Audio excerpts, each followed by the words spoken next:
দুনিয়াতে যত অদ্ভুত অদ্ভুত প্রশ্ন সব আপনি মুসা আলাইহিস সালামের মাথা থেকে পাবেন। বিভিন্ন বিষয়ে আল্লাহরে প্রশ্ন করতেন। সাইয়েদনা মুসা আলাইহিস সালাম আল্লাহরে বললেন, আল্লাহ আপনি আমার এমন একটা জিকির শিখাইয়া দেন যে জিকিরটার শব্দ আপনি আর আমি ছাড়া কেউ জানবে না। দিনে রাতে সব সময় এই জিকির আমি করব, আপনারে ডাকবো, কিন্তু শর্ত হলো এই জিকিরটা জানবে শুধু আপনি আর জানবো শুধু আমি। আল্লাহ বললেন, মুসা পড়ো লা ইলাহা ইল্লাল্লাহ। মুসা আলাইহিস সালাম কয়, মাবুদ এটা তো জাতীয় জিকির, সবাই জানে। আমি তো চাইছি এক্সেলেন্ট একটা জিকির, কারো কাছে নাই, শুধু আমি জানবো আর আমি পড়বো।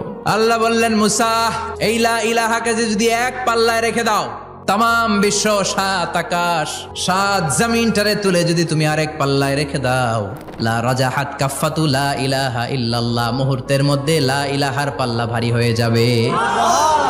ও মুসা, তুমি যতই এক্সক্লুসিভ জিকির চাও, লা ইলাহার চেয়ে দামি জিকির আমার কাছে নাই।